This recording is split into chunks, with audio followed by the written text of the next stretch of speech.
بسم اللہ الرحمن الرحیم۔ السلام علیکم۔ اللہم صلی علی محمد کما تحب و ترضی لہ۔ ایک شکاری نے کنڈی میں گوشت کی بوٹی لگا کر دریا میں پھینکی۔ ایک مچھلی اسے کھانے دوڑی۔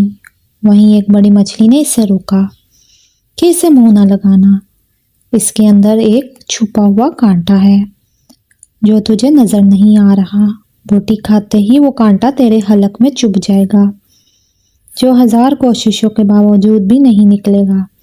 تیرے تڑپنے سے باہر بیٹھے شکاری کو اس باریک ڈوری سے خبر ہو جائے گی۔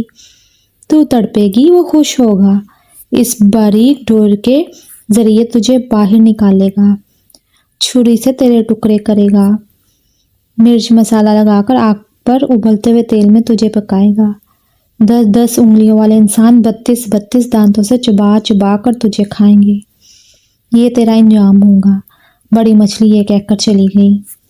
چھوٹی مچھلی نے دریا میں ریسرچ شروع کر دی۔ نہ آگ، نہ کھولتا تیل، نہ مرچ مسالہ، نہ 10 انگلیوں اور 20 دانتوں والے انسان، کچھ بھی نہیں تھا۔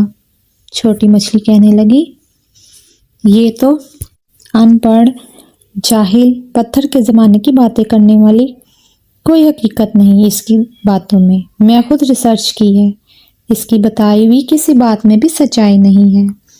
میرا ذاتی مشاہدہ ہے، وہ ایک ایسے ہی سنی سنائی نام پر نہاد غیب کی باتوں پر یقین کیے بیٹھی ہے۔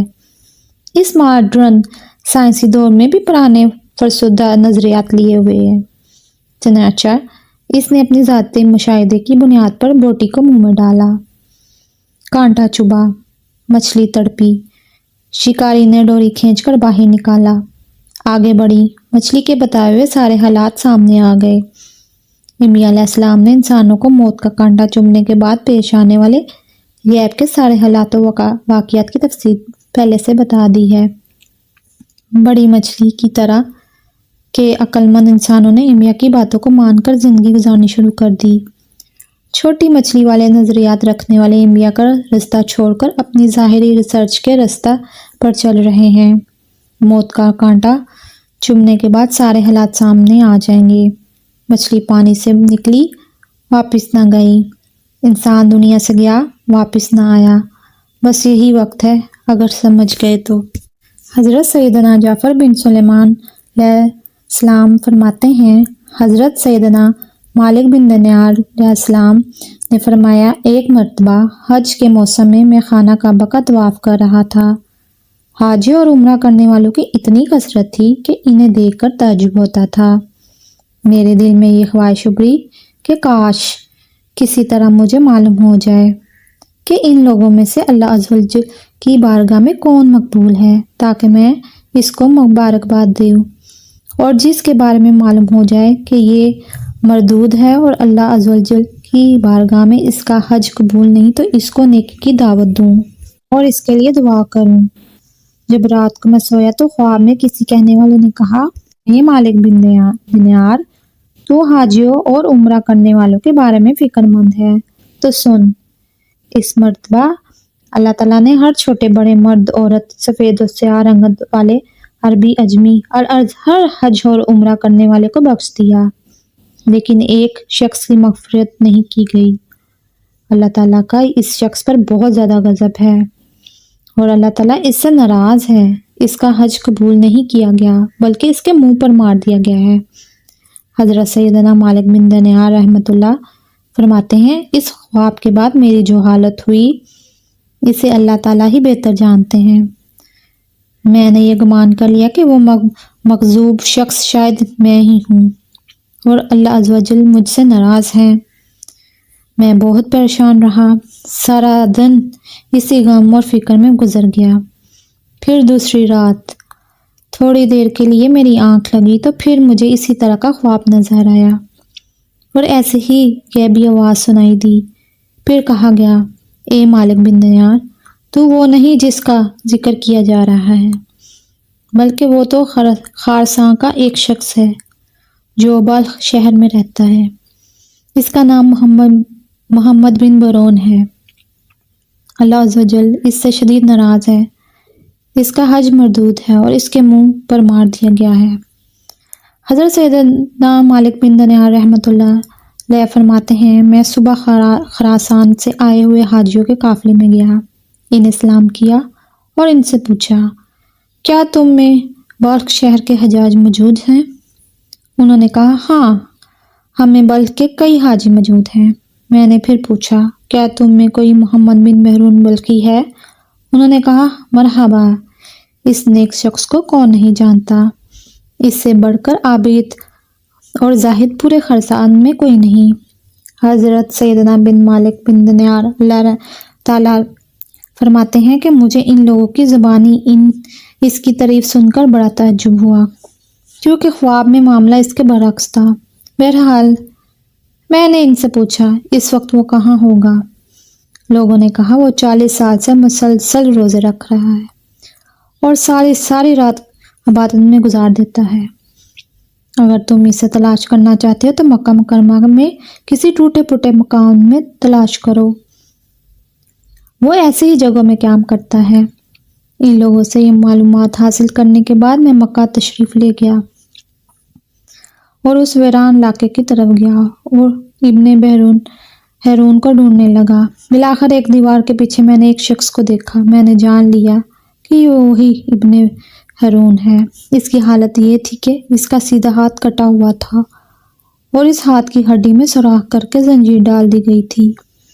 ابن ہیرون نے اپنے کٹے ہوئے ہاتھ کو زنجیر کی مدد سے گردن سے لٹکایا ہوا تھا۔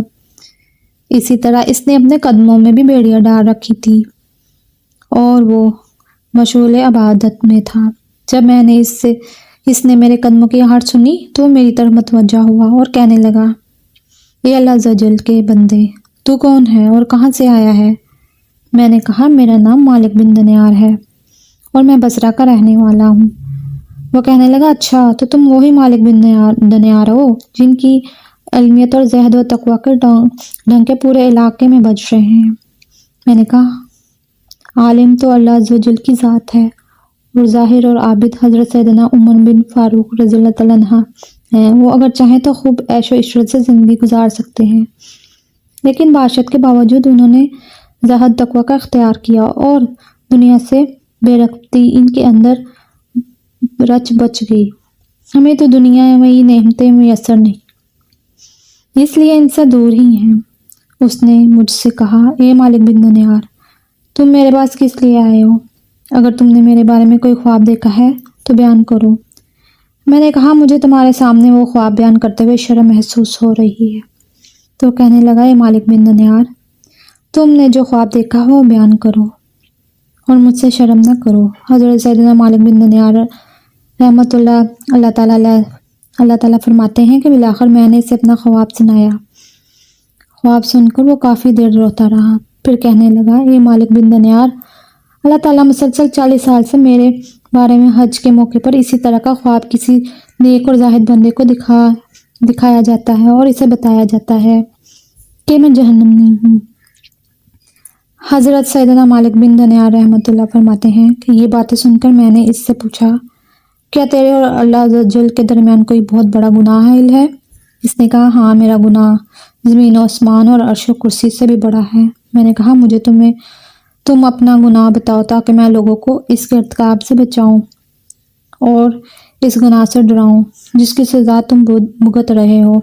وہ کہنے لگا، اے مالک بن دینار، میں شراب کا عادی تھا اور ہر وقت شراب کے نشے میں مدہوش رہتا تھا۔ ایک مرتبہ میں نے اپنے شرابی دوست کے پاس گیا، میں نے وہاں خوب شراب پی۔ جب مجھ پر نشہ طاری ہونے لگا اور میری عقل پر پردہ پڑ گیا تو میں نشے کی حالت میں گرتا پڑتا اپنے گھر پہنچا اور دروازہ کھٹکھٹایا۔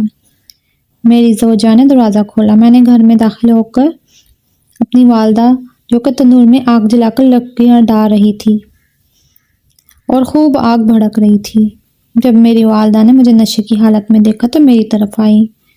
میں لڑکھڑا کر گرنے لگا تو اس نے مجھے تھام لیا اور کہنے لگی، آج شعبان الاعظم کی آخری تاریخ ہے اور رمضان المبارک کی پہلی رات شروع ہونے والی ہے۔ لوگ صبح روزہ رکھیں گے اور تیری صبح اس حالت میں ہوگی کہ تو شراب کے نشے میں ہوگا۔ کیا تجھے اللہ تعالیٰ سے حیا نہیں آتی؟ یہ سن کر مجھے بہت زیادہ غصہ آ گیا اور میں نے ایک گھونسا اپنی والدہ کے سینے پر مارا اور اسے اٹھا کر چلتے ہوئے تندور میں ڈال دیا۔ میں اس وقت نشے میں تھا اور میری ہوش و حواس بحال نہ تھے۔ جب میری زوجہ نے یہ دردناک منظر دیکھا تو اس نے مجھے دھکیل کر ایک کوٹری میں بند کر دیا اور باہر سے کنڈی لگا دی تاکہ پڑوسی میری آواز نہ سن سکے اور انہیں معاملے کی خبر نہ ہو۔ میں اسی طرح نشے کی حالت میں پڑا رہا۔ جب رات کافی گزر گئی تو مجھے ہوش آیا۔ اب میرا نشہ دور ہو چکا تھا۔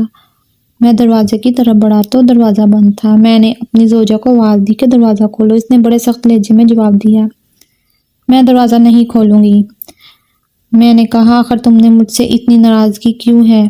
آخر میں نے ایسی کون سی خطا کی ہے؟ اس نے کہا، تو نے اتنی بڑی خطا کی ہے تو اس لائق ہی نہیں کہ تجھ پر رحم کیا جائے۔ میں نے کہا، آخر بات کیا ہے؟ مجھے بھی تو معلوم ہو کہ میں نے کیا بڑی حرکت کی ہے۔ میری زوجہ کہنے لگی، تو نے اپنی ماں کو قتل کر دیا ہے اور اسے جلتے ہوئے تندور میں ڈال دیا ہے اور اب وہ جل کر کوئلہ بن چکی ہے۔ جب میں نے یہ بات سنی تو مجھ سے رہا نہ گیا۔ میں نے دروازہ اکھاڑ پھینکا اور تندور کی طرف لپکا۔ جب تندور میں دیکھا تو میری والدہ جل کر کوئلہ ہو چکی تھی۔ میں یہ حالت دیکھ کر بہت افسردہ ہوا اور الٹے قدموں ٹوٹے ہوئے دروازے کی طرف بڑھا۔ اپنا ہاتھ چوکھٹ پر رکھا اور اس ہاتھ کو کاٹ ڈالا جس سے میں نے اپنی ماں کو گھونسا مارا تھا۔ پھر میں نے لوہا گرم کر کے اس ہاتھ کی ہڈی میں سوراخ کیا اور اس میں زنجیر ڈال کر گلے میں لٹکا لیا۔ پھر اپنے دونوں پاؤں بھی اس میں بیڑی ڈال لی اور اس وقت میری ملکیت میں 8,000 دینار تھے۔ وہ سب کے سب میں نے غروب آفتاب سے قبل صدقہ کر دی۔ 26 لونڈیاں اور 23 غلام آزاد کیے اور اپنی تمام جائیداد اللہ کے نام پر وقف کر دی۔ اب مسلسل 40 سال سے میری یہ حالت ہے کہ میں دن میں روزہ رکھتا ہوں، ساری رات اپنے پروردگار کی عبادت کرتا ہوں، 40 دن کے بعد کھانا کھاتا ہوں، صرف افطاری کے وقت تھوڑا سا پانی اور کوئی معمولی سی چیز کھا لیتا ہوں۔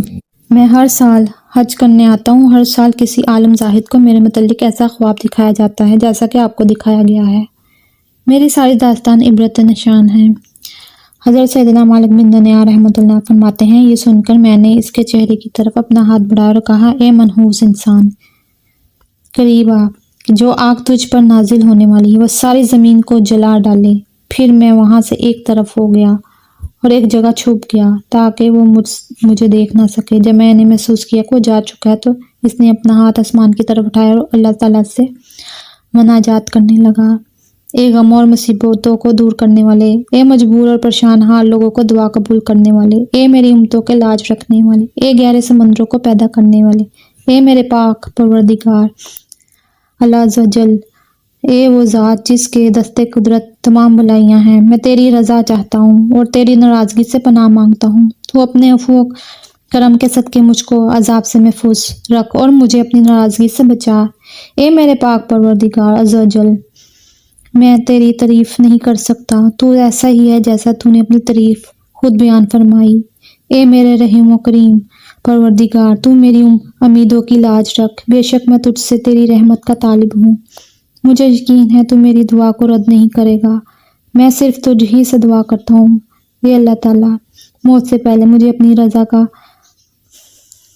پیغام سنا دے اور مجھے اپنے عفو و کرم کی ایک جھلک دکھا دے۔ حضرت سیدنا مالک بن دنیا رحمۃ اللہ فرماتے ہیں کہ اس کی یہ رقت انگیز مناجات سن کر میں اپنے منزل کی طرف لوٹ آیا۔ پھر جب رات کو نیند آئی تو دل کی آنکھیں کھل گئی۔ مجھے خواب میں پیارے آقا مدینے والے مصطفیٰ صلی اللہ علیہ وآلہ وسلم کی زیارت ہوئی۔ آپ صلی اللہ علیہ وآلہ وسلم نے ارشاد فرمایا، اے مالک بن دنیا، تو لوگوں کو اللہ کی رحمت اور اس کے عفو کرم سے مایوس مت کر، بے شک اللہ تعالیٰ اللہ عز و جل محمد ہارون کے افعال سے باخبر ہے اور اللہ عز و جل اس کی دعا قبول فرما کر اس کی خطا کو معاف فرما دیا ہے۔ تو صبح اس کے پاس جانا اور اس سے کہنا کہ اللہ تعالیٰ قیامت میدان حشر میں تمام اولین آخرین کو جمع فرمائے گا۔ اگر کسی سینگ والے جانور کو بغیر سینگ والے جانور کو مارا ہوگا تو اس کو بدلہ دلوائے گا اور ذرے ذرے کا حساب لے گا۔ اللہ عز و جل فرماتا ہے، مجھے اپنی عزت جلال کی قسم، میں ذرے ذرے کا حساب لوں گا، اور اگر کسی نے ذرا بھر بھی ظلم کیا ہوگا تو مظلوم کو ظالم اور ظالم کو اس کا حق دلواؤں گا۔ اے ابن ہارون، کل بروز قیامت اللہ عز و جل تجھے تیری ماں کو اکٹھا کرے گا اور تیرے بارے میں فیصلہ ہوگا۔ فرشتے تجھے مضبوط زنجیروں میں جکڑ کر جہنم کی طرف دھکیل دیں گے، پھر تو 3 دن اور 3 رات کے برابر جہنم کی آگ کا مزہ چکھے گا، کیونکہ اللہ تعالیٰ فرماتا ہے میں نے اپنے اوپر یہ بات لازم کر لی ہے کہ میرا جو بندہ بنا حق کسی جان کو قتل کرے گا یا شراب پیے گا تو میں اسے جہنم کی آگ کا مزہ ضرور چکھاؤں گا، اگرچہ وہ کیسا ہی اچھا کیوں نہ ہو۔ اے ابن بیرون، پھر اللہ تعالیٰ اللہ عز و جل تیری ماں کے دل میں تیرے لیے رحم ڈالے گا اور اس کے دل میں یہ بات ڈال دے گا کہ وہ اللہ عز و جل سے سوال کرے کہ اے اللہ عز و جل تو میرے بیٹے کو بخش دے، پھر اللہ تعالیٰ تیری والدہ کے حوالے تجھے کر دے گا اور تیری والدہ تیرا ہاتھ پکڑ کر تجھے جنت میں لے جائے گی۔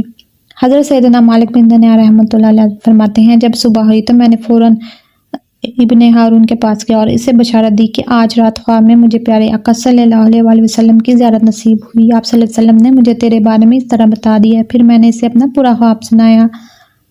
اللہ کی قسم میرا خواب سن کر وہ جھوم اٹھا، اس کی روح اس طرح آسانی سے اس کے تن سے جدا ہوئی جیسے کہ پتھر کو جب پانی میں ڈالا جائے تو وہ آسانی سے نیچے کی جانب چلا جاتا ہے۔ پھر اس نے اس کی کفن دفن کا انتظام کیا گیا اور میں اس کے جنازے میں شرکت کی۔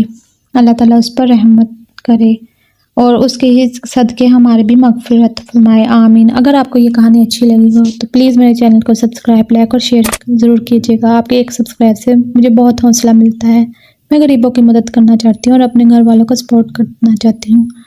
اوکے، اب مجھے اجازت دیجیے، اللہ حافظ، اپنا بہت سا خیال رکھیں۔